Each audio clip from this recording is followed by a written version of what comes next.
Hey there, business building warrior. It's your friend Jim with another episode. Today is a YouTube episode. If you're watching on YouTube, you already knew that. But if you are listening on your favorite listening device with your favorite app, hey, you should know there's a few of these episodes that we do that appear on YouTube as well. So you can go to silentjim.com anytime you want to get all the resources and links we're going to talk about, as well as a link to the YouTube video if you want to check out our guests today and see us on screen. But I want to talk to you a little bit about our guests today. It's Jason and Haiti. Man, I loved hanging out with these guys. They have a beautiful family. We talk a little bit about that. They started about a year ago with the Replens model. They actually did our live in-person coaching, and I'll stick a link to that in the show notes today because we've taken a few dozen people through that live in-person coaching experience where we actually fly to your hometown and talk you through the whole experience of starting your business in 2 days. We get you everything you need. And they're going to talk through that experience today, how that went for them. And they're doing really well now. They've got a great business. We talk about their numbers, their ROI, how they find new products. We started off within 2 days, we found 75 or more, I think it was 76, they said, products in 2 days. And half of those products are still income streams a year later. Isn't that incredible? Just by going to a couple stores with our team, we showed them how to do it. These are unique to them products, and we don't take a list with us. We find them in real time with you. That's how we train the in-person teams train. And with COVID, we changed things up a little bit. We're doing some of it virtually now. It's still an incredible experience. We've got some other options for you with our coaching program, of course, but we'll stick all those links in the show notes. What I'm really excited about today is yet another couple who came from a place where they were kind of needing more income. They were in a time of transition. And now they've got a great family-based business, very stable income stream. They're looking to build on multiple income streams as well. And they've just got a great heart for others, for sharing. They've come from a ministry background, like I said. So you're just going to love their heart. I'm really excited to introduce them to you. So let's jump over right now and get them on the line. So Jason, Haiti, welcome to the show. Thank you. Thank you so much, Jim. It's an honor to be here. It's certainly a pleasure for me as well. From what I've read, I can't wait to dive into your story. Let's just go ahead and go. Okay, so we're Jason and Haiti Marshall. We've been married for 9 years. We have 4 amazing children, Isabella, David, Daniel, and Lucy. And we were in-person coaching students from Brittany and Jimmy Smith. We were coached in December of 2019. So before 2020 hit, we knew that we needed in-person coaching, hands-on. And so we were blessed and honored to have them. And we just want to say a big thank you to Jimmy and Brittany and all of their advice and tips and patience with us. We signed up to do the coaching. We had no experience at all in e-commerce. And so we weren't really sure what we were getting into, but we knew this was something we wanted to do. Yeah. And we decided to sign up for the coaching. And we had been listening to the podcast for about 4 months or so, 4 or 5 months. Yeah. And so we heard some of the podcasts. We heard about the in-coaching experience called Replens. And I believe that was podcast 243 or so. And really, I wouldn't have known that. No. So that's where we introduced the concept of the in-person coaching, because we've been doing coaching for 16 plus years, if my math is right. But the in-person coaching is fairly new. It's less than a year old at this point. Mm-hmm. So that's what you guys jumped into, where we actually fly someone to your hometown. Obviously, it's a little more expensive for you guys. The cost is higher because there's travel expenses and lodging and all of that. But so we actually sent someone to your hometown, and you actually got Jimmy and Brittany, the founders of that program, who don't do it a whole lot anymore. Actually, they still do, but with COVID, there hasn't been a lot of that going on. Yeah. Right? But you guys got in before that happened. Okay, so I'm with you now. What was that experience like? I'm just curious. Take us through that. I think that's where we're at in the story. Sure.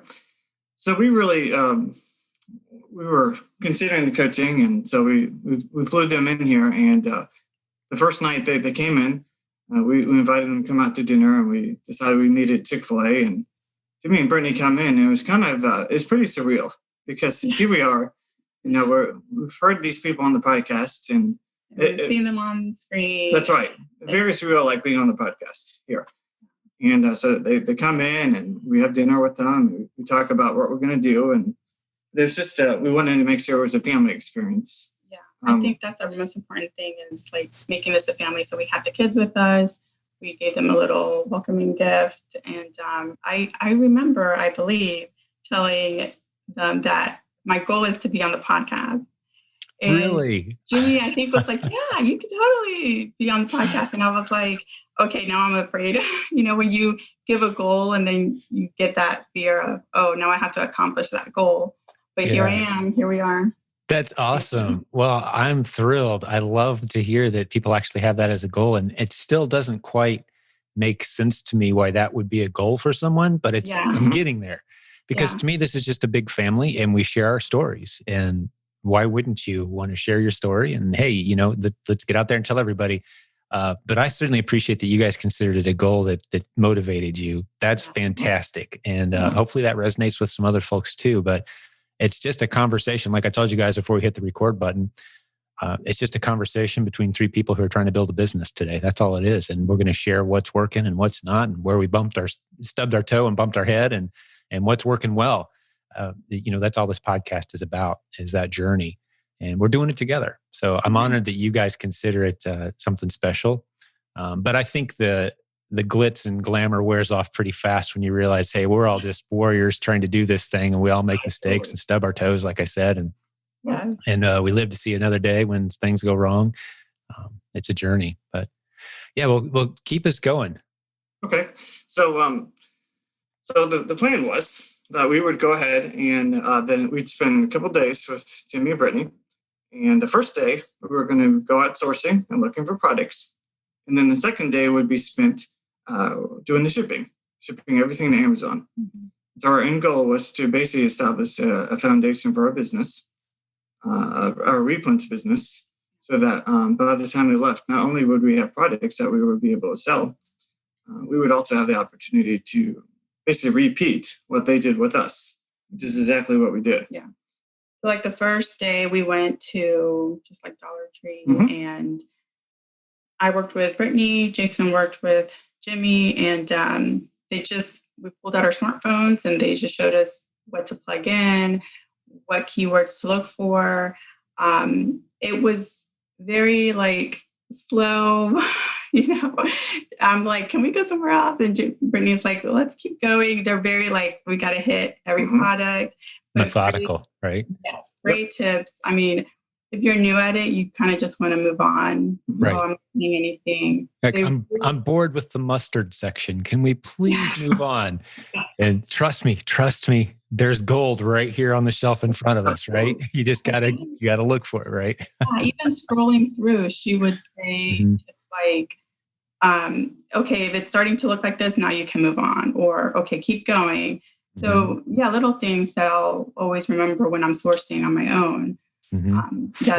Give us a specific example. I don't want to give people the impression that we're trying to be elusive here.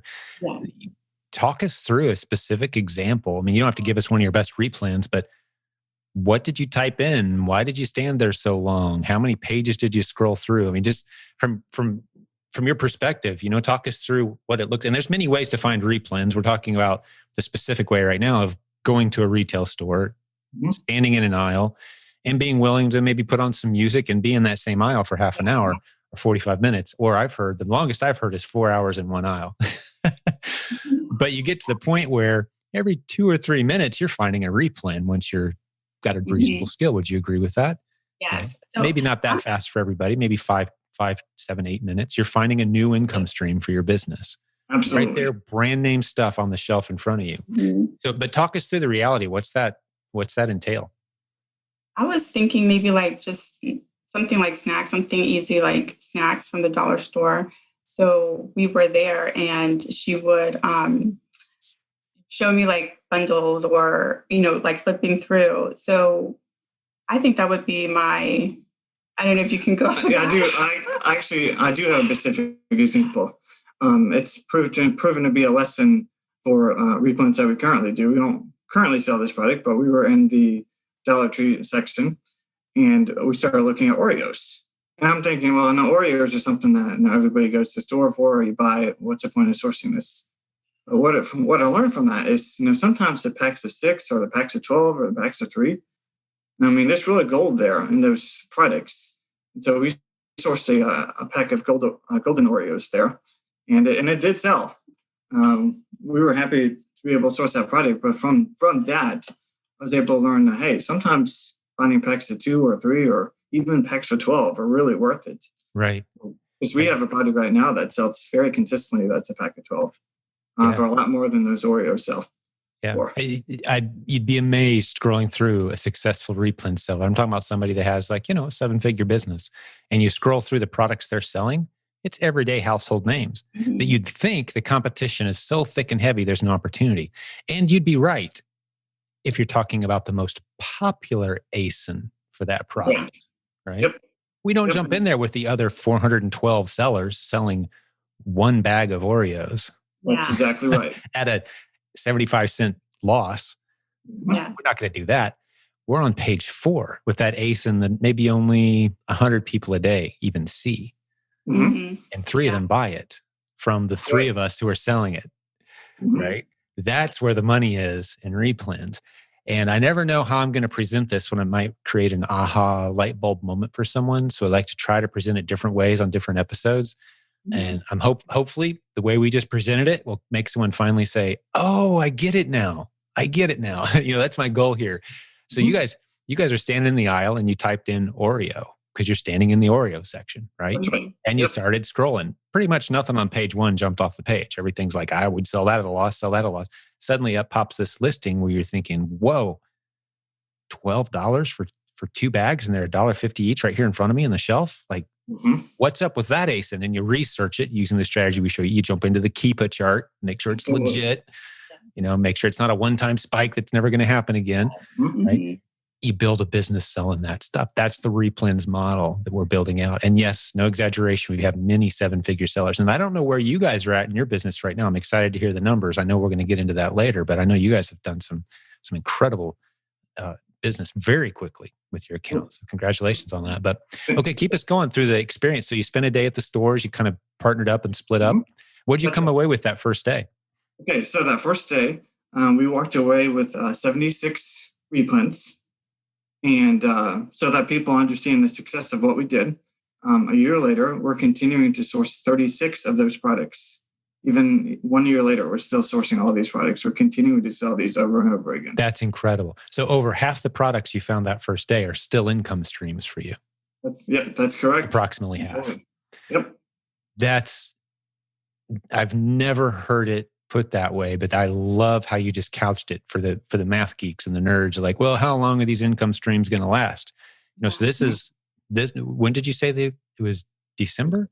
December 2019. So that was about 13 months ago. So over a year ago. That's right. And half of those income streams that you created in one day. That's right. Are still flowing into your business. Absolutely. Yep. That's powerful. I love that. I've never actually had anyone study that. I wonder what the industry average is for replen sellers. I bet that's pretty close.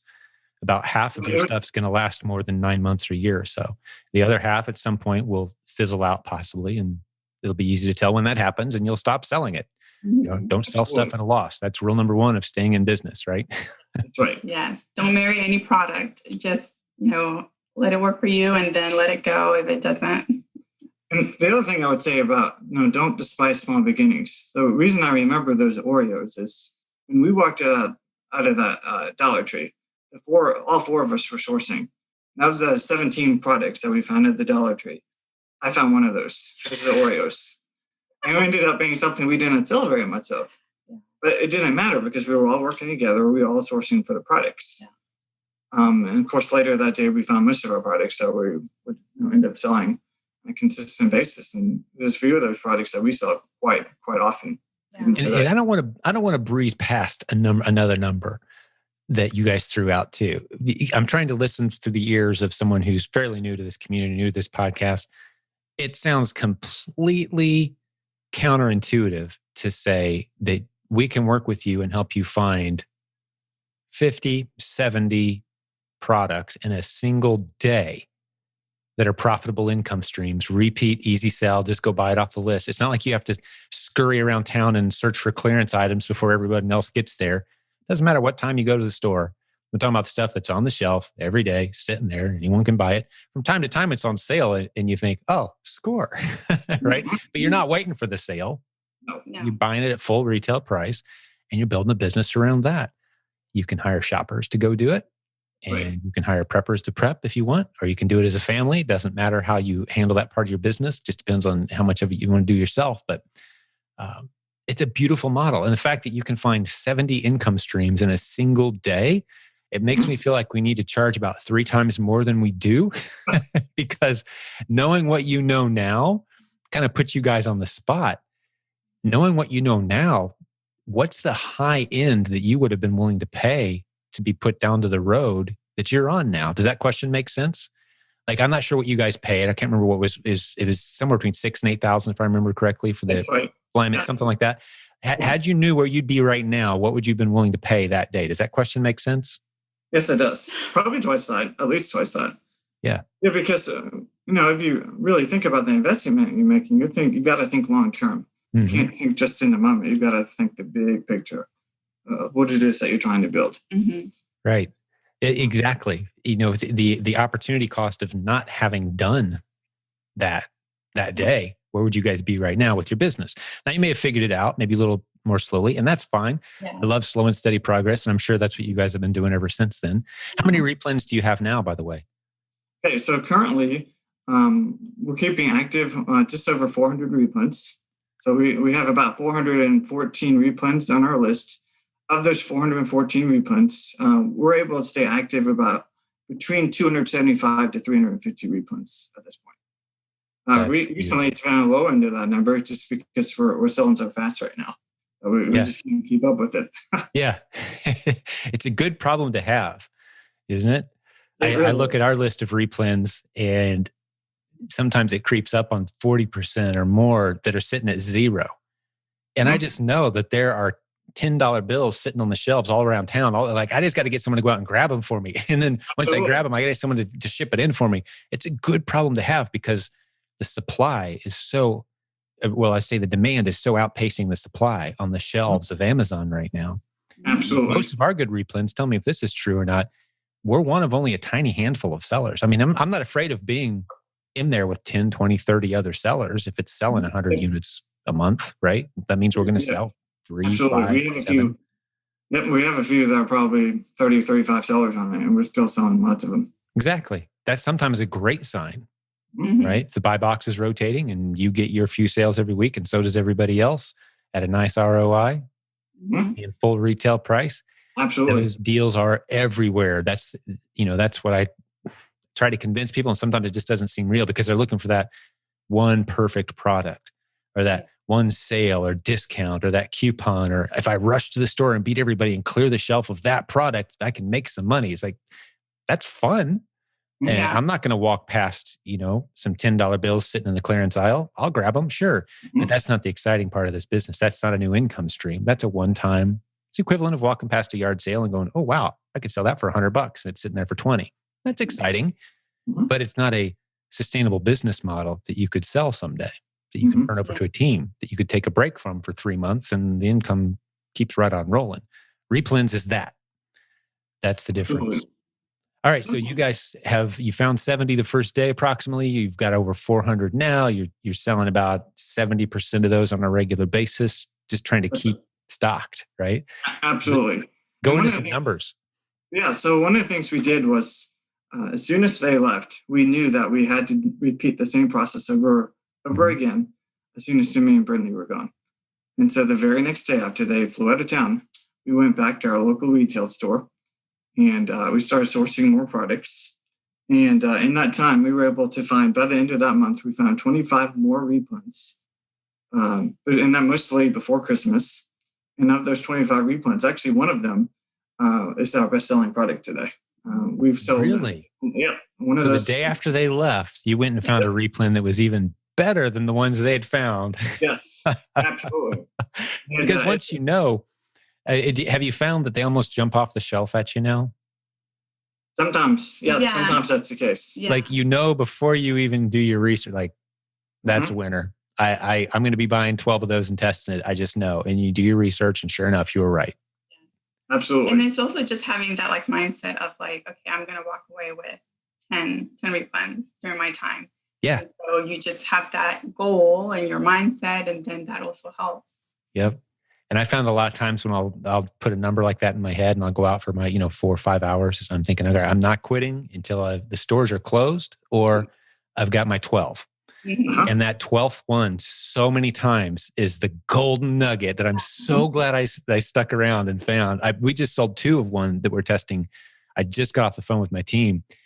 There's a product, we finally got it into the warehouse, and it's finally FBA. And instantly, the first 2, only 2 landed. The other 8 are still in transition. As soon as those 2 landed, they both sold, and it's beautiful. And the shelf is full of them at every hardware store in the area. And I just, oh my goodness, another. If I'm doing my math, another $250 a month income stream for my business. And all we have to do is have a shopper go grab it when we need more. Yeah. That's the business. It's really super simple. And I think that's really the beauty of the model is anybody can do this. Yeah. And in the beginning, when we were telling our friends and our family about this, they kind of looked at us like we were crazy. Oh, yeah. Yeah, everyone in the store thinks you're crazy. I mean, who walks out? I posted the Facebook group a couple of days ago, guys. I walked out of a store near us with a cart full of rainbow unicorn themed gift items, just filled the cart. It was one of those where not only is it a good replan, but I also caught it on sale. So I'm like, I'm all in. Yeah. It just, everyone's like, it's not a girl's birthday party because you don't need that many of that item for that. So, what's this? Is this guy decorating his house with this theme? But, right? I was like, hey, no pride here. I just put a new $200 a month income stream, and I put about $800 in my cart. Yeah. It's really, it's neat to see, because I've definitely gotten to a point now where, I'll go into one store and they have to ring me up a couple times because I've exceeded the number of items I can buy one transaction. Mm-hmm. That happens. Yeah. I love when they say, well, you're only allowed to buy, you can only buy 3 of this item. And I'll just joke around like, so if I get back in line, can I get 3 more? And I'm half kidding and I'm half not. And they're like, I won't say anything of you. I'm like, all right, I'll be right. So let's call that the second transaction. You put that little slider on the belt, like transaction number 2. Sometimes you meet the people who are totally serious and you don't mess with them. Like, that's all right. Put those 3 back on the shelf. I'm fine. Yes. But yeah, that's the gig. I love every part of this business, though. It just doesn't get old for me. But the thing I have to be cautious of is that I don't get so deep into the weeds that I'm slowing my business down by doing the $10 an hour stuff that someone else could and should be doing. Yeah. Right. Have you guys found that? So, and the other thing, before we get into that, the day-to-day routine and details of how you guys run your business, I want to talk about day 2 of your time with Jimmy and Brittany, because it's not just about finding replens. There's more to it than that. What did you guys learn on that second day? So that second day was great. It was about boxing and bagging all the inventory. So before they came, we had ordered supplies and boxes, and Brittany was great about bagging them and great tips and all of that. And I used to actually box at another job, and I just love that, like packaging. So, and that's the packaging part. Now, Molly's favorite part is the wrapping part, making stuff look nice. It's like my strength and his weakness, so it works well together. He does more of the sourcing, and I'll do the boxing and bagging. And so they showed us how to connect. What is it? The program? Inventory Lab. Inventory Lab. Yep. We use Inventory Lab for all of our shipments, starting from taking the buy list and transporting it over to the Inventory Lab. We wrap all the inventory, we label all the inventory, and then we sort the inventory so that it can ship to the right fulfillment center. And then when it comes time to ship to the fulfillment center, that's usually for Haiti. That's when she usually bows out. Yeah, I don't like boxing them as much, so we need to hire someone to do that for sure. Yep. So yeah, that's what we did. We actually went to a local motel. We just used a conference room at the motel, and when you hear about the replens model, you don't really think about that part, what it's going to take to ship it all. And so that was a little bit harder, I think. It's like, oh, we got to prep all this stuff and ship it. Yeah. But once you get used to it, it's not so bad. Yeah. It's just a matter of learning. So you guys went to a conference room at the hotel where Jimmy and Brittany were to learn how to do this. Is that what you're saying? To put together all of our inventory. Yeah. So you had plenty of room to work. That's a good idea. I love that. Yeah. And now you just do it out of your house, I'm guessing? Yeah. I got you. Our dining room is basically our workroom. We have garage shelves, like 3 shelves in our dining room, tables. We're in it now, but we're facing the wall, so you can't see the mess and all the inventory. Do you ever like sneak some stuff off the shelves for dinner if you're not sure what to do that night? No. We've talked about it though. We have talked about it. It's like we thought you get some unique stuff coming through your house though way, don't you? Yeah. Some things that it's busted or I didn't notice it was broken. Okay, well, we'll put it in the pantry. Let's try it. Yeah. We found some new favorite foods that way for sure. It's like, oh man, this expires in 3 weeks. Guess we got to eat it. Right. One advice would be like making sure sellers have their supplies ready to go, because sometimes if you don't have your labels and your bags, you're wasting time, I guess. So just making sure you're stocked up in supplies. And we use I Love Supplies. That's the name of the company. And we've really enjoyed using their bags. And when we're talking about supplies, things that you definitely need to have on hand once you start to build a business. You've got to have your poly bags available to you. You've got to have your boxes. You need to have a dependable scale, not just a $3 scale at Walmart, but make sure you've got a scale that can take some weight to it, so it can properly weigh your box. The 50-pound limit is a big deal. You don't want to be at 50.1. Yes, absolutely. You want to go less than 50 pounds. Right. Yep. So our limit is 45 pounds. Occasionally we'll be shipping 2 things to the fulfillment center, and they average just under 100 pounds. And we'll make sure, okay, 46 is okay. But 45 is really the limit that we go with. Right. Yeah. So those are the details that you kind of learned the second day and going through that. Absolutely. So do you feel like you learned everything you needed to know from that one, or have you run into any other snags from the whole prep and ship and package process? I'm sure you've improved over time, but yes, absolutely. We learned everything we needed to know that day. Yeah, we really did. I think that those 2 days really, gave us all the information that we needed, hands-on training. It was like, okay, now you got to do it if you want it. I've heard you say many times, rinse and repeat. It's probably more than that, because you just don't realize the amount of work you have to do. It's not just like, oh, get rich quick or, so easy. Not. Yeah. We are in here working late into the night. It's a lot more than rinse and repeat. I would have to say it's like scrub sometimes. There's always little exceptions. You buy an expired product. You need 6 of an item and you can only find 5. So there the 5 sits on the shelf until someone does something about it. There's all these little details that add up over time. You run out of labels, you got to order more. Oh, it's going to be a week and a half. There's lots of things that put the brakes on. But when you've got a smooth, well-oiled machine running, there's nothing like it. Yes. There's just nothing like it. And the in-person training too, what it did was it helped us to come up with little details that we probably didn't think about, or most people wouldn't think about when they're starting a replens journey. So for example, if you've got a poly bag that you're working on, you need to think about where you're going to put the label on the product. So wherever you put that label on the product, it needs to be done in a way that's professional. But if you don't go through the training, you might not know that the best location to put a label. Just some really little questions that you don't think about. Well, tell us, where is the best place to put a label on, like, say, 6-pack of green beans? Where does the label go? Well, we would put it right on top, and we would put like the "Do Not Separate. This is a pack" sticker next to it. And like, we didn't know that. And then the suffocation warning label for the people who have kids that aren't all that bright, that like to put plastic bags on their heads. Yes. So those bags are already printed with those warning labels. Right. Or you buy the bags with that on it. Right. Yes. And we get bubble wrap, and Scotch tape. And then we put those items in the poly bag, and then the label goes outside of the poly bag. Sounds exciting and glamorous. We definitely, we basically do the process the same way Jimmy and Brittany taught us. Just very few things that we do that we weren't taught. One thing we do is we take pictures of all the inventory before it leaves our house. Mm-hmm. Smart. So, yeah, we didn't do that at first. No. Now we feel like, okay, if there's a discrepancy between Amazon, we want them to have. If they lose a shipment, you can say, hey, here's what all went into the box. And a lot of times, the vast majority of the time, they'll find it in your favor, and it's worth it. Having those 1,500 pictures that you'll never use for that one that you actually do that puts an extra $500 in your pocket, you're like, yeah, that was worth it. Yeah. Right? Yeah. So I've even heard of people installing webcams that record when they're packing.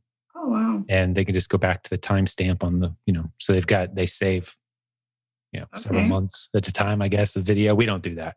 Yeah. We just kind of eat the expense often of those little errors. Yeah. But yeah, I love it. There's always little ways to improve the process. But I love that we're getting into the weeds just a little bit of the details of this, because I certainly don't want it to be something where people think, oh, well, you go find those replens and you sit back and hire some shoppers and you make a bunch of money. No, there's work. Yes. There's work. You're going to get some paper cuts. You're going to get some tape frustration, tape gun, anger. Like, how do I reload this thing again? And you're going to cut yourself on the little razor blade that does the tape thing. And yes, my thumb is like, right. Yeah. You're going to get some new calluses that you didn't have before, possibly, until you hire those preppers. It happens to everybody. Have some Band-Aids, you're going to get some. That's right. And when you hire people, you want to have the experience of having done it yourself. Because how can you train people to do something that you've never done yourself? Yes. And that's part of the process that we've really walked over the last years, learning how preppers work and shoppers work and that sort of thing. Right. Right. But the rewards are phenomenal. Yes, absolutely. Yes. If you're willing to do the work, and the benefits, especially I don't want to get into that too. I don't want to overlook the benefits for your family. You told us about your kids earlier, but how's it impacting your family? Like, there's definitely some disadvantages. Mommy, why are there shelves full of products that we're not allowed to play with in the living room? Right. Like, some of them are toys too. It's kind of like, I'm not allowed to touch the toys that are made for me. That kind of, there's some negatives there, but there's some beautiful positives too. Even in that, like, hey, those toys aren't for us. Those toys are for other families, right? I mean, that's a healthy thing for a kid to be exposed to. Absolutely. But I want to hear I want to hear about the numbers, and I want to hear about how it's impacted your family. When I'm saying numbers, I'm like, financially, how's it changed your family? Like, what was your job routine, your work routine before, and what is it now? And, share as many numbers as you're comfortable telling us about. Great. Well, yeah, I'll kind of take the helm here. In terms of the family, I was telling Haiti, I've never had a job or involved in any kind of a career where I spend so much time working from home. And why that's so important to me is Haiti and I have 4 children, which is really great for me, for the kids to see me at home, because, having 4 kids at home in the middle of the COVID season, our kids go to public school, my 2 oldest ones do. But they've been virtual, and so they could see daddy at home, not just mommy. Yeah, it's been a great help just having him here. I can run to the store, and then the kids help, which has been great. We tell them this is our business, this is how we provide for our family. And so they're understanding that, especially the 6 and the 4-year-old, just understanding like, okay, this is what adults do. They provide and they have a business. Mm-hmm. So, let me go ahead and share a little bit about my story here. So I worked in a church full-time for 13 years. I grew up really aspiring for a career in ministry and pastoral ministry. And so I served in a number of different capacities before I took on a full-time role around the time I was 24, 25. And it's just really a great blessing to be able to do what God had called me to do. And so I worked full-time for 13 years in ministry. And but at the end of the season, I really felt like, God, I think you're calling me out of ministry, which seemed like a really foreign idea. Because usually when you're a staff pastor, which is what I was a youth pastor, I was a building person, I worked with the adult ministries for a while. Usually your career path, they say you're going to be a lead pastor of a church. That's what everybody kind of sees. But that wasn't the path God was calling me to. And as we talked and we prayed about it, we really felt like, we're supposed to do something different. The problem was we didn't know what that really was. In fact, people probably, once they heard that I was making a transition, everybody thought we were, not everybody, but a lot of people thought we were crazy. Yeah. They felt kind of sorry for us. Like, what are you going to do? Yep. And we just said, you know what, God, you called us to do this. You've always provided for us. We're going to take a step of faith here and really believe for God what you want to do. We live by faith, not by sight. And so that's the way we lived. So I signed up to do the gigs. And so that's something I just talk about the gig economy. After transitioning out of ministry, I worked with DoorDash and Uber Eats. I actually did a little Lyft for a while, Grubhub. And we really used that as a platform to not just transition out of ministry, but as a platform to really get the replants model started for us. Because in the beginning, the replants model wasn't going to provide enough money for us. That's incredible. I had no idea. I love getting to know. I never know what I'm getting into on these. I'm a PK, pastor's kid. So I grew up in a minister's home, and I got to tell you, that's, you don't get rich in pastoral ministry, So, that's, my story from the 80s. That's when I was growing up as a kid in a pastor's home, and the gig economy wasn't a possibility. Dad worked side part-time jobs and things, but it demanded quite a bit for him to be able to do so. But we live in such interesting times now where you can have a transition to the services you mentioned and so many others that are lesser known, where you just, you make yourself available and you have a car and you can do stuff and you fill the gap with those, and I think you kind of max out gig economy. Maybe if you're a single, maybe you max out around $40,000, $50,000 a year. I don't know. I'm kind of guessing. That's hustling, hitting it. If you're married, you got obligations and family and other things going on. Probably hard to pull down even that much with the gig economy. Mm-hmm. Just from having talked to some people. But it can certainly be that stopgap between zero income and what am I going to do next? You can at least have some income rolling, right? Absolutely. But it's not a long-term income plan. You meet very many people who say, yeah, that I'm, Uber driver say, is this your career plan for the rest of your life? Oh, no. They're either retired or they're in between things or, right? So I love that that's how you guys transitioned from ministry, which is just fascinates me. It really was. From my vantage point, do you still consider yourself in ministry? In some ways, yes, absolutely. Yeah, because we feel like God's called us to this place to I guess do ministry, but not get paid for it, if that makes sense. I think that's one of the things that's really on my heart is, I want to be able to continue to serve in a church and be able to volunteer, but not just get paid for it, because my primary ministry needs to be my family. It always needs to be my family, first and foremost. That's awesome. Man, that's so biblical.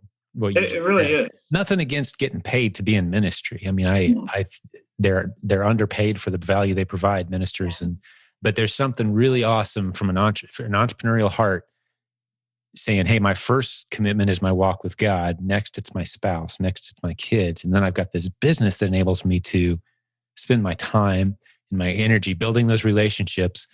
And there's a different level of credibility you can come at people with when, you're just getting paid to be the guy that showed up versus I'm not getting paid anything. I just care. Right. Mm-hmm. Pastors have to work a little harder sometimes to convince people how much they care because you get paid to care. Like, no, I genuinely do care. Mm-hmm. I'm here because I care. And it just opens up so many doors. Yeah. Absolutely. That's great. So compare how you feel about your day-to-day routine right now compared to when you were doing the gig economy thing. Like, what's the difference for you as a guy? I'm just asking you mainly, right? Sure. Like how that feel? Like you had to get up and do the Uber and the Grubhub and the, Yep. So usually what I would do is the Google and gig economy, you can almost do it without, once you get used to it, you can almost do it without really thinking much about what you're doing. Because all you're doing is going to a restaurant, picking out some food and, driving to a person's house and drop it off and move on to the next place. But with the replants business, you have to be a little bit more intentional about thinking about what you're doing.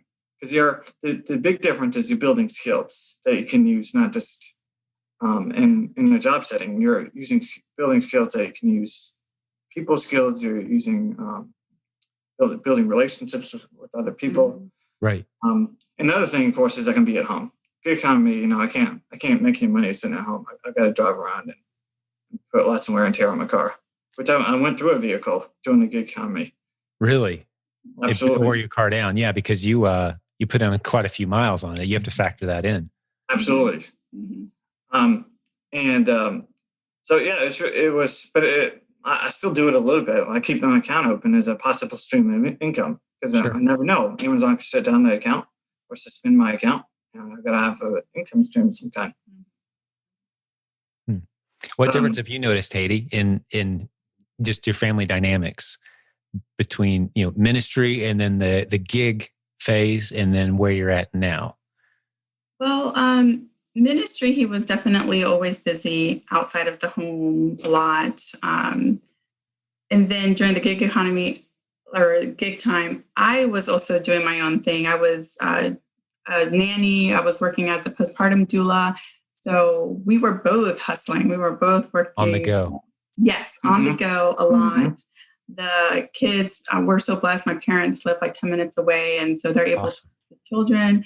But we were both hustling. It was like a year. And then I've always kind of been interested in like side jobs. And so I asked in a Dave Ramsey group about side jobs and your name came up.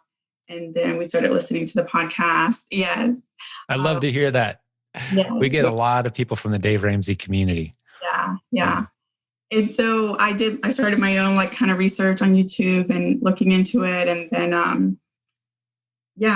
I think we were both in that spot. And now that we're able to work from home, it's almost like a holy experience, just like we're a family, we're working here together. We have a goal and wow, God is providing. We're meeting the goals that we've set financially. And it's been a hard couple of years. I will say I want to encourage those couples that are trying to get into it. It's going to take time. But we're just like, wow, I can't believe that we are actually achieving some of these goals. So let me mention, one of the things that she was learning about the podcast, I did have one other career pursuit in this time, and that was I got involved in substitute teaching because I didn't want to be out there on the road doing the gig economy all the time. And also picked up a long-term substitute assignment. I took over a 6th grade science classroom. Like I know anything about 6th grade science, but I did. And so I jumped in and loved it. I had a great experience there. But there's one major issue I realized at the end of that school year. So if I'm going to be a teacher, I'm going to have another stream of income. It wasn't going to work. I'm going to max out and I'm going to spend all my time teaching all the time. Not that I can't survive on a teacher's income, but for a family of 6, that can be a little bit challenging. For sure. And so at the end of that long-term teaching assignment, was right about the time Haiti heard about the silent sales machine. And so I had gone back to working in the gig economy. And that's how I started listening to the podcast. I'd be around delivering food while the podcast would be playing in my car. I love it. So to everybody who's out there hustling, listening to the podcast, doing what you got to do, hey, we're cheering you on.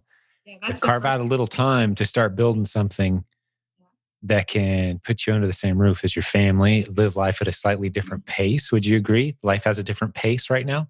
Yes, it does. Yes. It's not quite the same speed. Yeah, we can lay out our own schedule. If we need to go somewhere during the day, or we can decide to pause the inventory and we can go do it. And it's amazing. It's great. Yeah. So my car became a classroom for the replens business. I still remember Jimmy going through products, and I'm listening to this, and I'm like, wow, this is how you do it. This was before we actually got the coaching. Yeah. And I do want to mention Oscar's podcast played a big role in getting him on board and getting us like fired up for it. It was such a powerful podcast, and just I was so moved by it. I'm from Panama, so just hearing like, okay, I'm here, I'm going to make a difference. I'm going to, we're going to do it. It was just encouraging all the way around. And I think you've also mentioned in the past where like, there's always going to be an excuse. You're always going to have someone who is not as qualified, or, just there's always going to be someone who can do it or has done it. Like you said something like that. And that also. Yeah. Well, I think one of the purposes, I think this is what you're talking about, Haiti, is one of the purposes of this podcast is I love bringing people on that are excuse killers. Right. Mm-hmm. So you can sit there and think, okay, they have disadvantages that I don't have, and they were able to do it. There's always someone who's not quite as bright as you, or as experienced as you, or doesn't speak the language as well, or isn't as educated, doesn't have as much starting funds. Those are the great success stories. Like one of my all-time favorites is Carolyn, because she was literally homeless on the run from an abusive spouse in a women's shelter. Like, that's a pretty rough place to be with some kids, right? And she found her way out of it thanks to e-commerce in this community. And she actually wrote a book, From Homeless to Homeowner, Carolyn McFall. Little plug for a great book, right? So she's an excuse killer. And every time we have one of these podcast episodes, there's going to be other people out there who are trying to use an excuse, but then they meet someone who has more disadvantages than they do, who's doing it. Yeah. So you guys had some disadvantages, possibly. Like, hey, you didn't have much starting funds. I'm sitting here thinking, on a pastor's salary, you guys scraped together $7,000-8,000 and said, let's do this. That's no joke. I mean, that's like, let's pray, let's fast, let's make sure we're doing the right thing here kind of decision time, right? For that's significant funds for anybody, let alone, on a pastor's salary. So kudos to you. And there may be someone out there who's thinking, well, that's not that much money to me. Maybe that's the right next step for them. And we're not here to pitch anything, because if you're not ready to do the work, and to jump in and get it done, then this is not the business model for you. It takes work, obviously. But yeah, when I talk about excuse killers, right? It's easy for us to sit back and come up with a list of excuses. But what I love about this podcast is, if you listen long enough, we're going to destroy every one of them. You can be as creative as you want to be with your list of excuses. We'll destroy all of them eventually. Absolutely. It's really good. I always remember the word about slow and steady wins the race. Yeah. That's the replens business. You've got to take a slow and steady approach, no matter how much money you start with. Slow and steady. The best story I ever heard, obviously there's the book, The Tortoise and the Hare. But the best story I ever heard was actually a Dave Ramsey reference. To tie it back, he was talking about the time that he'd met a billionaire. And he said, anytime you meet a billionaire, have a few good questions ready to ask, because they might have some good advice for you. And he said to the billionaire, what books would you recommend to me? What books that I probably haven't read would you recommend that my team and I read in order to, have some success in business? And the billionaire actually had a big box of books behind his desk that he slid it across to him and said, here, give everybody one of these. And he opened it up and it was The Tortoise and the Hare. Oh. So he passed them out to his team. And that's what we do around here. We put the brakes on ideas. I did it just this morning. Put the brakes on a big idea that was, 70% down the road towards implementation. But, let's slow down. Let's pump the brakes here. Let's make sure we've done our homework, dotted our I's, crossed our T's, proven this thing out, tested it out before we tell everybody about it. Just proceed with caution, slow and steady progress. And another great lesson, you get me on some soapboxes on some of these topics, but this is one that I think bears repeating. And I shared it in the Facebook group a few days ago, but it's so true. And I think it's from, let's see if I can remember what book it's from as I'm telling the story, because I don't want to guess wrong, but I think I know. But basically, we overestimate what we can do in a day. We all do. We wake up in the morning and we're like, okay, here's the 12 things I've got to get done today. And we think I'm going to plow through it. At the end of the day, we only got 4 of them done, and we fought a bunch of fires and we beat ourselves up because we didn't get it all done. We overestimate what we can do in a day, but we underestimate, and this is the part that I really like, it ties back to what we're talking about, slow and steady. We underestimate what we can do if we take slow, steady steps in the right direction over 6 months or a year. You look back over your shoulder and like, whoa, did we really just do that? Did we really just go 1,000 miles? Because we took tiny steps in the right direction every day. We were cautious. That's the way great businesses are built. It's biblical. All kinds of scripture about building wealth slowly, right? Seeking advice and counsel before taking steps, praying, seeking God before you take big steps, right? And I think it's The Compound Effect is the book where I read that. Pretty sure that's where I read that. Good book. So all kinds of good book references today. A good book I think you guys should read, I haven't recommended in a while, would be talking about families and businesses being under the same roof and kind of the dynamic of what that is. Josh Tolley has a book called Evangelpreneur. Have you heard of it? I have heard. I've heard Jimmy talk about it, and I think I've heard Jimmy works quite a bit with Josh, and I know Ryan's a big fan. I'm a fan of the things the guy has to say in that book too. So, especially for the Christian listeners, and I should point out here, our audience is full of all kinds of folks with different worldviews, but I think the Christian listeners specifically will really enjoy Evangelpreneur by Josh Tolley. Tell him I sent the book your way if you do end up reading it. But it really makes a great case for families need to have a business. Even if you've got a career, you need to have a family business, something you can be involved in as a family, do as a family. The kids can see the product. They can hear dad on the phone. They can see mom, taking care of business. The lessons that are built into that are just incredible for any family. You don't have to be a Christian family, but he ties it back to the Bible, specifically biblical references about the value of having a business in the home, and let alone the stability of it that it can bring. There's very few ways to truly gain wealth in this world. Having your own business is the best. I often think of the replints model as kind of like a mutual fund. A lot of people, they jump in the stock market, they try to get the 2 or 3 hot products, and then the stock crashes, and then they've lost a lot of money. That's a great analogy. Yeah. Yeah, it's like a mutual fund approach to investing versus picking winner and loser stocks. That's right. I mean, even our best product that we sell about 140 units a month of that product. But that product is not, if something happens to that product, we still got several hundred products. You're an inch deep and a mile wide. On that one product, you're maybe 3 foot deep, but you're not 10 miles deep on that one product, which is what a lot of people do. They go all in and fill their garage and then try to sell. And that's just, that's picking a stock and building your future on that one stock, which very few people will recommend that course of action unless they're probably selling some kind of expensive course, which again, reflects the private label model. The big flashy cars and the piles of cash and the gurus with that $10,000 course teaching you how to sell one product and, roll the dice on that one. That's beautiful. That's a great analogy. I've literally never thought of that before. It's the mutual fund. And then back to Dave Ramsey, he calls you crazy if you buy individual stocks. Why would anybody ever buy an individual stock? That's insane. Buy mutual funds. Play the long-term game. Right? That's right. And that's the biblical model again. Absolutely. Because replints it's a long-term game here. Yep. It definitely is. And so even I'm curious on that one, your best selling product, how many months worth of product do you guys keep on hand? We've never had more on hand than probably more than like 3 or 4 weeks. So a few weeks ago, I was able to get about just over 100 of those products. And we've almost sold out of all those. If not, actually, we've sold all of them. And that was about 4 weeks ago. So your strategy on your best sellers becomes send in a few every few days. And if the price tanks and competitors come along and wipe it out, you cry for 3 seconds and you move on because you've got 700 other products that are selling every day, or at least a handful a month, I should say, to be more accurate. Right? That's right. That's right. And we don't want to have to drive all over town looking for one product.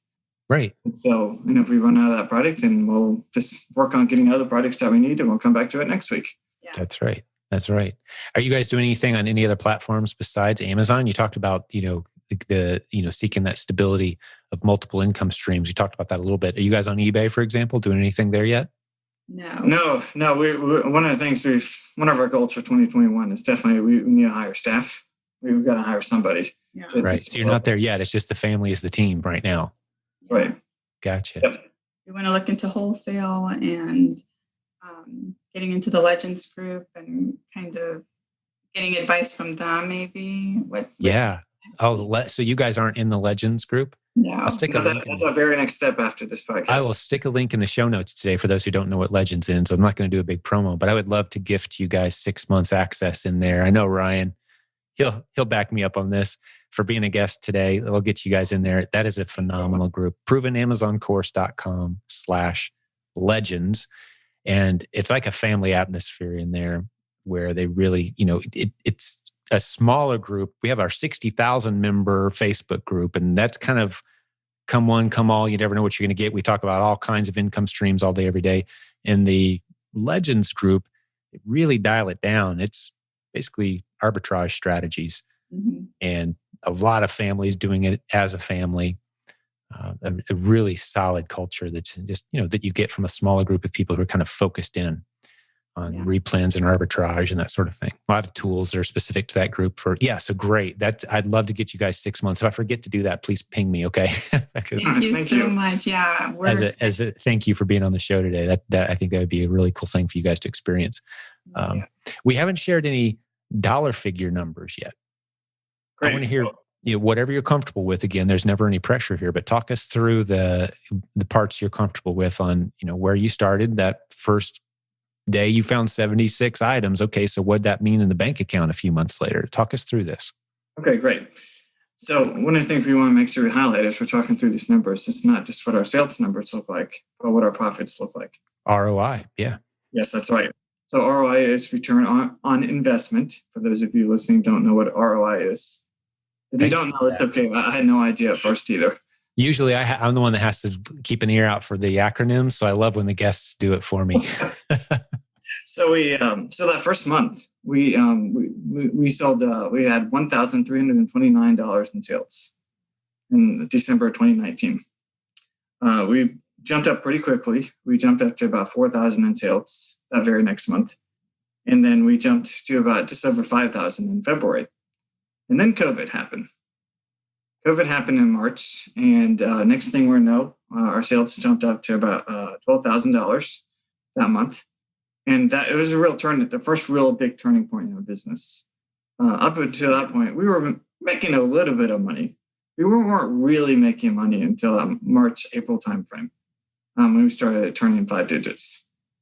So we hit about 12,000 sales, and we stayed about 12 to 17,000 sales all the way through the end of the summertime. We stayed kind of steady, up and down just a little bit, ebb and flow. We continued to source new products all through that time. We were sourcing anywhere from 30 to 50 new products each month.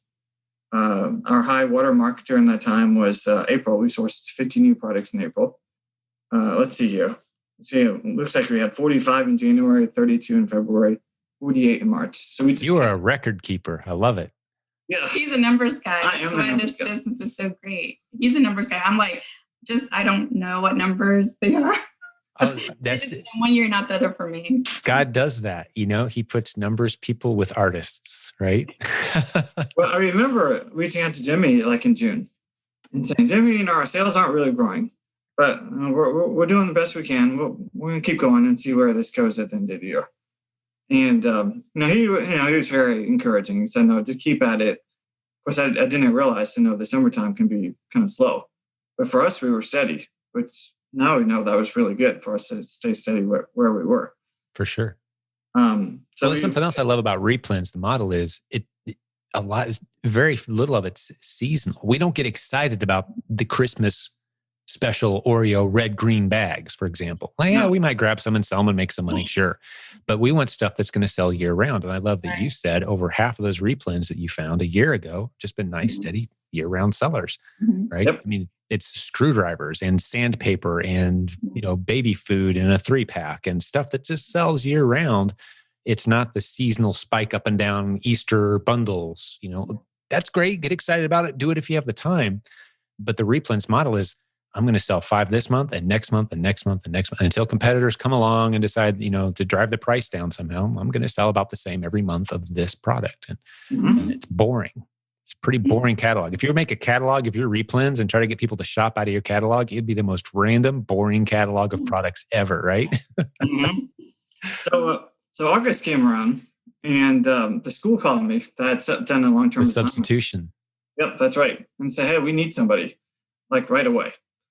And so I jumped in to the school. And after a day of getting ready for teacher work week, I was excited to be back at the school. Somehow we were going to keep up the business. I hadn't figured that out. At the end of the day, I get a call. And they tell me, a lot of the kids are dropping out, going online for the year because of COVID. And so since you're the one that doesn't have a teaching certificate, we got to let you go. After one day. Wow. It's like, okay, well, I'll just go back to running a business. And that was a sign from God, definitely, to leave the teaching to the side and put all our energy towards the business. Which would end up being a major turning point. Because that September, we started changing some of the ways we were doing things. Of course, we were sourcing new products like we had always done, but we started playing around with the frequency of how much we were sending stuff in and how much we were sending in. And so in September, we did about 14 to 15,000 sales. But then something happened. Once we changed the frequency of the number of shipments we were sending in, our numbers started going way up. In October, we went to about 20,000. We had our first $20,000 sales month. By this past December, we jumped all the way to $27,000 in sales. And this month, we're looking at numbers just over $30,000. $1,000 a day. Yeah. It took you a little over a year to get there, and you're at $1,000 in sales a day. And what's your ROI? Inventory Lab cranks that out for you, right? Yes, that's right. So I was looking at that. It looks like we're averaging about 20% or so, just right around 20%. Nice. All right. So that's on $30,000. It's about $6,000 in profit. Yeah. So you guys are making more money than people are going to college, going hundreds of thousands of dollars into debt to make less money, significantly less in many cases than what you guys make on a business that's flexible, keeps your family under the same roof. You work when you can. You work together as a family to do it. Contrast the different options that you have out there in the world to generate that kind of income. And you're on an upward trajectory. It's not like you've settled here. As you guys start to hire people, yes, your margins will go down a little bit, but your time will be freed up. And you can be doing the parts that only you can do. You've heard me talk about that before. So imagine you guys are freed up and the only part of the business you ever do is finding new replens. Someone else does everything else, and it's out of your house. Someone else does all the other pieces. That's within your grasp now. Yeah. That's phenomenal. I'm so excited for you guys. I can't wait to see where you guys are 6 months, a year from now. So it's been incredible to see how much we've jumped just in 4 months' time. And just changing our methods around a little bit, doing a few things a little bit differently. And shipping more frequently, you mentioned. Yes. Tell me what you mean by that. Instead of shipping once every week, you're shipping a few times a week now? What do you mean exactly by that? Give me some specifics. Okay, so we started shipping twice a month instead of once a month. Gotcha. And at the beginning, we were just shipping the same amount of products. But now we're selling so many units of products. We're starting to break 2,000 a month, over 2,000 units a month. We're two times a month or 2 times a week. We're saying, well, let's try to do 3 times a week. And we're finding, wait a minute, this is a little too much. we're not even going to keep up anymore. And that's okay because our numbers are so good. Yeah. We'll change our methods again and probably have to hire somebody very soon. Yeah. I think that's going to be the mental block you have over hiring the first person is, and there's so much to this. I don't want to take the time to have to train somebody to learn all this. And what you discover every single time is that person picks up on it way faster than you thought they would. And I mean, you guys learned 95% of what you needed in 48 hours, right? Now you were motivated and you had some skin in the game, but it really doesn't, some of the simpler parts of this business, it's not rocket science. I'm talking about putting tape on a box, I'm talking about weighing it before you send it and getting the order right. You can teach someone to do that. Send them the videos, put them through the training themselves, pay them to go through it, right? You've got someone who's better at it than you are because they're not distracted. Within a week, they're better at it than you are. And you've been doing it for a while, but they're seeing things, they're improving the process. They're like, hey, I used to have a job and we use this tape gun instead of the one you guys have is kind of cheap. It's like, I could go a lot faster with this. Like, all right, sure. And before you know it, they're better, faster, and cheaper than you were with your own time. And it's a beautiful thing. But I do encourage you, as I encourage everyone, when they talk about that first hire, and again, this is like Dave Ramsey theme day, because this is another one I learned from Dave Ramsey. He's got a good book, Entree Leadership. I talked about Evangelpreneur by Josh Tolley. Entree Leadership by Dave Ramsey, another great book. One of the lessons that he talks about in there is hiring that first person. Who do you hire? And the first person you hire is someone who doesn't make your life more convenient. You don't give them the stuff that you don't want to do. Sweep the floors, pick up the dry cleaning. That's not the first person you hire. The first person you hire is someone who is putting money in the bank. Because once you've proven that you can teach someone else how to put money in the bank, meaning find replens, right? Now you're generating revenue that you wouldn't have had otherwise. And you use that to hire someone to put tape on boxes and to sweep the floors and to pick up the dry cleaning, right? And that starts to free up your time in a way without stressing your income and wondering, can we afford this person or not? Well, yeah, you can afford them. They're bringing you money. So just as a little encouragement, not that there's a wrong way to do it and free up your time, but I like to see people do it that route because it's a very safe path to go down. Again, if we're talking slow and steady, right? So maybe bring them in to do some shopping and prepping, but also, hey, here's how you find new replens. Train them. Yeah. Right. So they're bringing in income. Well, that's awesome. So the ROI is pretty steady. Has it changed over time? I'm curious, like, have you guys gotten better or has it settled down a little? Like, where are you at on your ROI table compared to when you first started? I think the ROI has come down a little bit. So besides running the business out of our house, we did hire Jimmy's mom to help us with the bookkeeping side of things. She's great. She's actually putting together some accounting content for us right now. We're going to have an accounting course soon for replen sellers. Who better than Jimmy's mom to help us with that as a community? So I have a feeling she's going to get a lot of business, and that's beautiful. I want her to have to hire a team. Yes, I think she's started that. And that's one of the things when you start a business, you don't think about like accounting, the business license, like all these things, like it's part of it. You might not need it day 1 or day 30, but you're going to need it. Right. So ROI was probably closer to 25% in the beginning. And so now we're definitely more around the 20% mark. Right. And it looks you've got a lot bigger numbers. You're managing a bigger process. That's right. Yep, that's right. So we've been about 20% now for probably the last 3 or 4 months. Gotcha. Well, that's beautiful. I love your guys' story. I love hearing it. Maybe let's finish here. Like, how do the kids contribute? What's their role? What's their response to all of this? How's it impacted your family from that regard?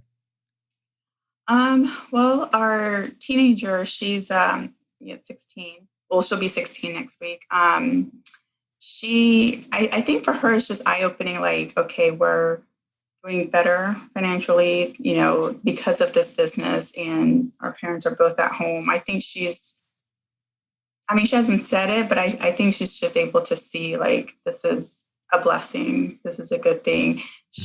I've even told her, like, hey, if you're interested in selling some things online, I can show you. And I think she definitely sees the potential there for herself. Yeah. Well, whether you guys realize it or not, and I'm just a little further down the road, like my youngest is about where your oldest is. Not quite, but pretty close. So I'm a little further down the road. My oldest is in his mid-20s now, coming up on it. Mm-hmm. But all 5 of our kids have a built-in entrepreneurial spirit. And what I mean by that is, sure, they'll be a great employee if they were to choose to get a job somewhere, but that's never going to be good enough. They'll know there's opportunity everywhere. There's things you can do from home to provide value, to serve others well, and to make some money and to have flexibility. And you're going to plant those seeds deep inside of them of expectation of what it means to earn money. Mm-hmm. And it's not just, the typical version of that is, hey, go get a good job. That's how you earn money. You have to go out there, work for someone else. Mm-hmm. We're rejecting that in our house. That's one option, but that's not the only option. And it's arguably not the best option for many, many, many of us. Yes. And so your kids are learning that. It's built in. They're seeing it all around them, and they're going to grow up without you guys sitting down and saying, hey, this is what an entrepreneur is, and this is what it means to work from home. They're seeing the object lesson every day. Absolutely. We talked about the different culture in the family almost. It just feels different. There's a different vibe. There's a different routine and schedule. They've noticed the difference, the stress level. Kids, you might as well have a thermometer on top of your head. You think you're hiding it. You're not, parents, right? We're not. They know when we're stressed and when we're not. They know when we're getting along and when we're not. And that different vibe in the household is, they're learning lessons. They're seeing it. So you've built 4 entrepreneurs, even if you don't realize it. Yeah. They've got this stuff in their head. So good job, Mom and Dad. She's actually been, she has a couple of, what is it called? She has a post office box. She has a PO box, and she actually does kind of sell and receive photo cards and music cards and CDs. Oh, that's great. Like on eBay? No, Instagram, just Just talking to her, following on Instagram. yeah, just able to sell. So in a way, she's already doing, and I'm just encouraging her, like, you're already doing this. You could do it in a higher scale. You can order. Would you send me a link to the Instagram page? We might send her a few interested buyers on some of her products. Is that okay? Yeah, I'll see That'd be about great. That. Send that to me. We'll stick it in the show notes for the listeners. silentjim.com. Look for what's her name? Her name is Isabella. Say it again. Isabella. Isabella? Isabella. The basic English pronunciation, Isabella. Oh, Isabella. Isabella. I got you now. Isabella. We call her Isa for short. All right. So go check out Isa's Instagram page. And if she's got some cool stuff, man, there you go. She's going to kill me. Let's wipe out her inventory from a bunch of old people. What did to our sons, David and Daniel. David and Daniel will sometimes come into our room where we're putting stickers on products. Say, hey, can we do that? And so they'll come in and help out. Yeah, we'll give them a quarter or 2 quarters, but they know that they're working for money and that this work brings in money for our family. That's hard workers. And then our baby Lucy, she was a little fussy this morning. So this morning I was putting some bags and putting some poly bags inside of our inventory. And since she was a little fussy, I just had her sitting in my lap while I was doing that. Yeah, you can work with them right there. That's right. It's incredible. Yeah, I've had the policy. My office door is right here, and my whole family knows if the door's shut, I'm probably recording. So unless it's an emergency, don't bother Dad. Mm-hmm. But every other hour of the day, if I'm in here, the door's open. Anything I'm doing can be interrupted. Phone call, email, messages, typing, writing. I can be interrupted, and whatever they have on their mind is as important or far more important than what I'm doing at the time. And that's just an incredible thing to be able to give a gift to me and to my family. I've had my little girl walk in with drawings. She's grown up knowing that Daddy's right here. Yes. Mm-hmm. I mean, I can literally hear her. You can't hear her, but I can hear her in her room, which is right next to me, laughing her head off with one of her friends right now. I think she's probably supposed to be doing her homeschool, but I don't think she is. But I love it. She's right here, and she knows I'm right here. And it's just an incredible way to do life and to do family. And we're blessed for this opportunity. It really is. The biblical way. Yeah, that's right. Sometimes I hear people say, well, we're not really a homeschool family. I'm like, if you've got kids, you're a homeschool family. Now, you may use the public education system to enhance that, but the parents are responsible for the education, right? We're all schooling at all times as parents. Whether we're doing a good job of it or not, that's up to you. But you're educating your kids constantly. Whether you realize it or not, they're getting an education. Well, hey, God bless you guys. It's been cool hanging out with you. Was there anything else that you wanted to share? I don't want to cut you off, but I think this was a fantastic episode.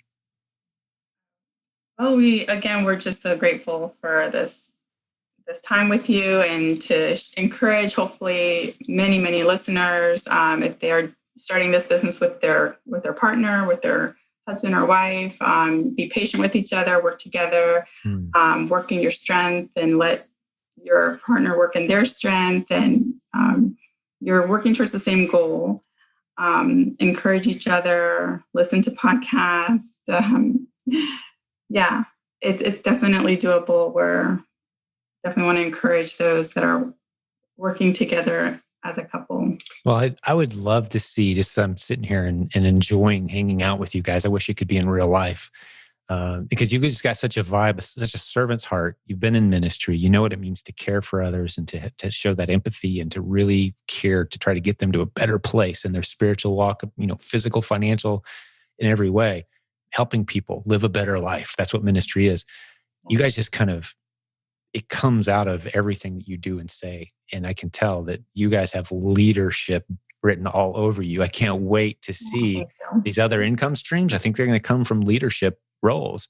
You guys are comfortable in leadership. You know the bumps and bruises that come with it. It's not a cakewalk to lead. And I know I grew up in a pastor's home. I know the kind of crazy stuff you hear. And it's the things that happen. People are people everywhere. Just because you're a Christian doesn't mean there's not drama, right? Yep. But you guys have kind of been weathered through that. You've weathered that storm. So I think the next streams of income for you guys might be some leadership roles. And we're always looking for great content leaders and content creators and coaches and people who want to step in and fill a gap in what we have to offer around here. That's how the team has grown. So as you see those things that kind of resonate with you guys, please, let us know. because you got leadership written all over you. From my vantage point, I'm excited to see where we go from here. I also want to, I think we really, of course, appreciate being on the podcast. And a couple of things I want to share, particularly for the new sellers. Please.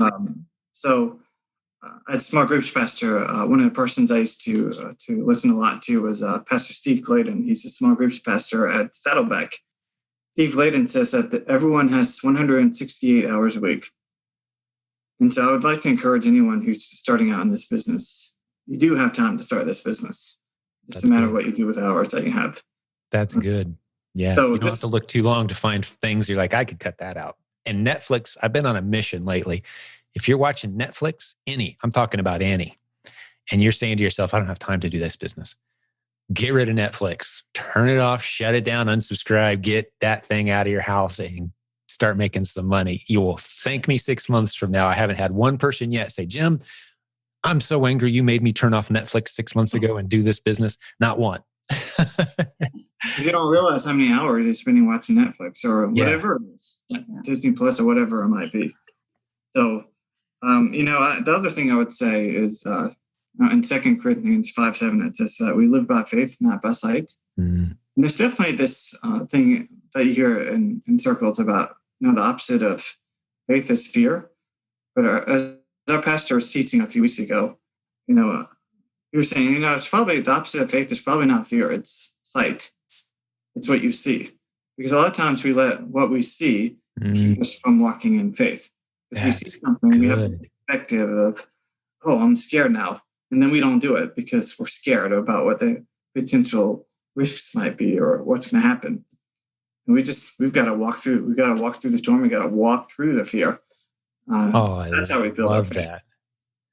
That. I'm reminded of, another one of my favorite authors. This has been like a Jim's favorite author episode. And I keep this book handy because I reference it a lot. But one of the lessons from my good friend, Rabbi Daniel Lapin, Business Secrets from the Bible, he talks about how the Hebrews almost have this instinctual understanding of business, money, finance, and the way the world works based on the 2,000-year-long longitudinal study we have of these people who have followed biblical principles, many of which are atheists, mind you, but they follow these principles. One of them that they kind of understand culturally is, if given the option, and this ties into what you just said about the opposite of faith not being fear, but maybe it's sight, right? So let's go off on a tangent for just a second. Hang with me. But if I gave you the option right now and said, you've got 10 seconds to decide, unfortunately, you're going to either lose your ability to see for the rest of your life, or you're going to lose your ability to hear for the rest of your life. You have to pick one or the other. Which would you choose? And I encourage the listeners to kind of go through that. Maybe you've heard that exercise before. I think I've mentioned it on other podcast episodes. But he says, most people would say, I want to be able to see. I got to be able to see. Take my hearing right now, because if I lose the ability to see, my life just changes dramatically. And he'd say, you'd be foolish to take that option. You'd be very foolish, because we're most easily fooled by our eyes. It's one of the most easily deceived senses that we have. Your ears, however, are vital, not only to being wise, but to relationships. Because if you can't hear, you can no longer effectively communicate unless the other person happens to know sign language and you've learned it yourself. That limits you to about 1 out of every 1,500 people on the planet that you can even communicate with effectively and easily without a lot of extra effort. That's going to impact your ability to have relationships. So I love kind of that lesson. Like, we rely on sight a lot. And we talk about, and the other example he always gives is like, how many guys do you know in their 50s that made a stupid decision and ran off with some woman that wasn't their wife? And it was because she sounded nice. No, it's because she looked nice. And they regret it. And they made this horrible, stupid decision because something looked good. Right? And they regret it the rest of their life then. And it burns all their relationships. So I love that. Yeah, I think not that seeing things is bad, but we walk by faith, not by sight. And that is great. Yep. That is, the opposite of faith isn't fear, it's sight. I can dig into that for a while. That's fun. So when you go to a salad set, your local retail store looking for reprints, don't just see the products up there. See the dollar bills, that potential dollar bills that might be there for your family. Yeah, you got to see the bigger picture of what you're building, not the products in front of you, right? See the customers. That's the thing I encourage people to see the customers that you're serving right now. You know, Yes. somewhere there's a single mom with 4 kids who has a birthday party tomorrow and she needs this. Yeah. And she's willing to pay an extra $4. Of course she is, because it'll be on her porch in time for the party. And she doesn't have to get in her car and drive across town with 4 kids to try to find whatever that thing is, right? There's real people receiving these products and you're providing them the convenience and time they need to live their life well. That's what we do. We don't sell, mustard. We sell a birthday party where the hot dogs actually have mustard because mom didn't have time to go out and do it. And dad forgot it. So party saved, right? We sell experiences in these products. So think of those people who are actually on the other end, not just the products themselves. But I love it. Any other lessons you had for us? You guys are awesome. No, I mean, we could go on all day, but no, I think. Of course. Well, we'll have to do it again. Mark your calendars for me if you would, guys. 6-8 months or so from now, hit me up. Let me know how your business is doing. Okay. We'd love to hear back from you. And I just have a feeling you're going to be stepping into some leadership roles of some kind, either in our community or in some other way. The world needs what we've got in more ways than one, and we know that. And so let's keep being business building warriors and spreading truth and love and doing what God's called us to do. God bless that beautiful family of yours. And tell your soon-to-be 16-year-old I said happy birthday if you would. And send me that link. We're going to wipe out your daughter's Instagram inventory as a goal here when this episode pops out there. Unless she's too embarrassed and doesn't want us to do it, in which case we won't. But all right, well, I'm going to talk to the listeners for just a second. All the business building warriors out there who have joined us today. If you're watching this on YouTube right now, as a reminder, if you go to silentjim.com, you'll find a whole bunch of episodes that aren't on YouTube, a bunch of audio only episodes. So many great episodes that we just didn't get video for. So if you enjoy this, go subscribe at silentjim.com. And there's a way to get notifications too of new episodes. You can join our email list, but you can also jump on our Telegram list, which is a free app. And you'll get a little heads up alert each time. And that's 99% of the time when we use Telegram, it's just to say, hey, new podcast episode. We're not selling you stuff or sending you spammy messages. It's just a way to stay on top of our podcast. So there's that too. I haven't mentioned that in a while, but God bless all the business building warriors who have joined us today. Thank you to our guests, their beautiful family. We'll hear from them again in the future, I'm sure, at some point, because they're on a great path. And we'll have another episode for you guys real soon.